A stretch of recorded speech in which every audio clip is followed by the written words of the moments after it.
Naniniwala ka ba na may negosyong hindi kumikita?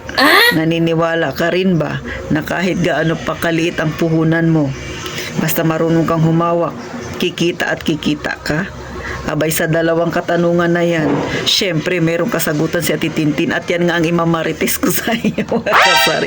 Pero bago tayo mag-umpisa, huwag niyo naman kalimutan mag-subscribe na kayo sa Palawayan Niyang Tindera. Pakilike na rin ang aking video kung ikaw tindera ka, relate ka dito. Huwag mo rin kalimutan i-share kung hindi kayo busy mga kasari.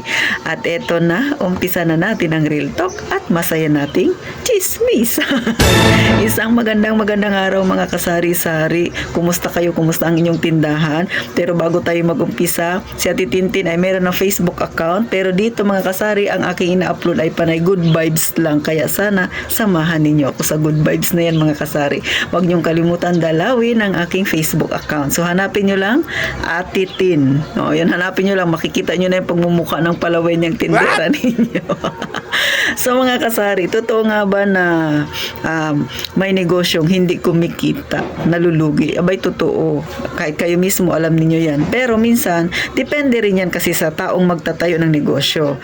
So pagka nagbabala ka na magtayo ng negosyo, dapat una mong alamin yung location. Yan bang mga item na ititinda mo ay kumbaga tama ba doon? Akma ba sa lugar, sa location na napili mo? O, mga kasari, no? Halimbawa, napili mo school, panay elementary yung nag-aaral. So, kadalasan ang ititinda mo dyan, mga school supplies, mga merienda, na abot ng mga pang-abot masa. O kumbaga, kasi nga mga elementary ang karamihan dyan. So, hindi ganun kalaki yung binabaon. Lalo na kung kayo ay balak ninyo magtayo ng negosyo sa pampublikong paaralan na panay elementary. Pero kung mga high school na yan, syempre, medyo malaki na rin naman yung binabaon ng mga high school or junior high, mga kasari. So, depende nga yan sa lugar at depende rin yan sa target ninyong customer. So, ganun talaga yung mga negosyante. Kumbaga, nagpaplano mo na. Minsan, kaya hindi kumikita isang negosyo kasi, halimbawa, nasulsulan lang siya ng kaibigan niya. Hindi niya pa nga inaral yung negosyo na yun. Pinasok niya na. Sinabihan lang siya ng kaibigan niya na ito, maganda ito, ganito, ganyan. Abay, umuuna. Lumarga na kaagad sa pangninegosyo. Tapos, wala pa siyang kaalam-alam doon sa pinasok niya. So, isa yan sa nagiging dahilan. Bakit hindi nagiging epektibo, mga kasari. Pero, ito ang isang katanungan, no, mga kasari. Meron din naman talagang kumikitang negosyo na kahit maliit ang yung ipinuhunan, no. Ito ha, katulad nito mga kasari, maichismis ko lang sa inyo dahil kakumpetensya ko ito siya dito sa amin, no. Maliit lang yung kanya tindahan, tapos yung location niya hindi kagandahan, pero kumikita pa rin. Kaya sa mga nagbabalak na magumpisa ng negosyo na sabi nila maliit ang kanilang puhunan, or yung iba naman, sasabihin niya, Titin, hindi ganun kaganda yung aking location, pero meron akong maliit dito na pera na pwede kong pampuhunan. Kung talagang sigurado na kayo na balak ninyong magnegosyo, gawin nyo na. Lalo na kung may mga target naman talaga kayong customer. Gaya nga ng ichichismis ko sa inyo, no, yung aking kakompetensya na ito ay nangungupahan siya sa isang bahay. So, second floor yung kanyang area. Bagamat hindi naman ganun kataas yung second floor, mga kasari, pero ang nakakatawa, pag bibili yung customer niya sa kanya sa labas ng bakod, nakatingala. So may bumibili rin naman kahit papaano, no, kumikita rin naman siya. Pero nakakatawa kasi yung customer pag bibili, kailangan niyang tumingala. So abot-abot lang sila. Ikaw ba, may kilala ka bang ganyan? Kahit saan mo ilagay yung masyadong business-minded, talagang doon nagtitinda siya ng kung ano-ano. Pero sa ating mga sari-sari store, no, ito yung masasabi ko, kumikita talagang sari-sari store, mga kasari. Kasi nga, yung ating mga binibenta, kailangan yan ng mga nanay, lalo na pasukan na ngayon. Di ba, yung mga nasa kusina. So, may binibenta siyang gano'n, mga kasari. Ang sabi niya sa akin, dahil nag-usap kami, sabi niya, hindi na ako kukuha ng permit kasi ang liit lang daw ng tindahan niya.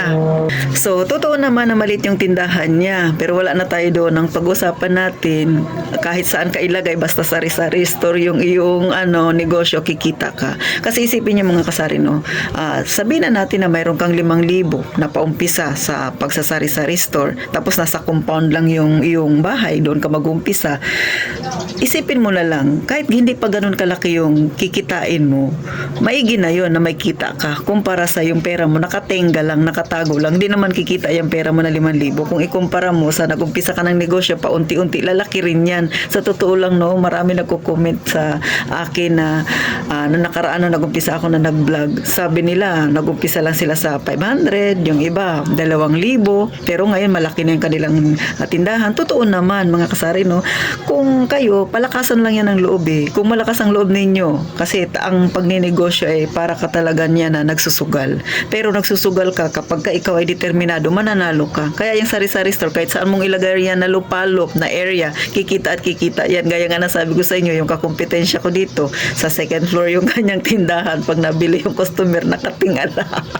Pero kumikita siya. At kahit kumikita siya, mga kasari, wala naman siyang binabayaran sa government kasi wala siyang barangay certificate at wala rin siyang binabayaran sa City Hall. So, yung pera niya, sabihin na natin na nag-start siya ng 5,000, kung ikumpara sa bangko, mas malaki ang hatak, mas malaki ang tubo. So, may pera talaga sa pagninegosyo. Kahit pa sabihin mong maliit yung tindahan mo, mga kasari.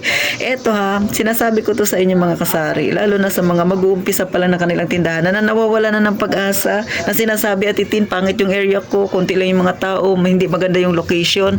Siguro kung ibang negosyo yung ilalagay mo, puproblemahin mo talaga yan. Pero kung may target market ka, nakatulad mo rin yung mga nandyan, nasa masang pamumuhay, tapos ang itatay mong tindahan ay sari-sari store. Mga kasari, ang sari-sari store, sa totoo lang, pag magaling kang humawak ng pera, lalago yan.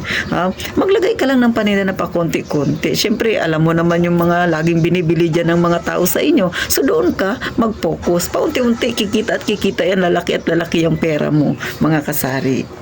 Kaya, kung may pera ka, ano pang inaantay mo? Sumigi ka na kung sari-sari store yung binabalak mo, mga kasari. So, pinapalakas ko yung loob ninyo. Basta magaling kang humawak ng pera, walang imposible. Maliban na lang kung yung naiisip mo na negosyo ay hindi sari-sari store. So, wala akong maipapayo doon, mga kasari, kasi hindi ko naman alam ang mga yun. Pero pagdating sa larangan ng pagtitinda, ay merong masasabi si Ate Tintin. Kasi gaya ng sa akin, mga kasari, tabi-tabi rin kami dito, maraming kakompetensya, mga kasari, pero fight lang si Ate Tintin. At ngayon, sa awa ng Panginoon, ay umigi naman na ang itsura ng tindahan ko.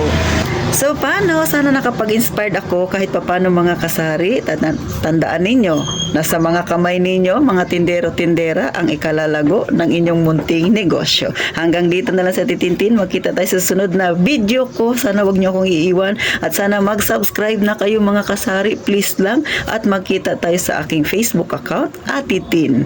Dalawin nyo ako doon. Mag-good vibes lang tayo doon, mga kasari. Tawa-tawa rin tayo paminsan-minsan. At gaya nga ng palagi kong sinasabi, mag-iingat tayong palagi, mga kasari.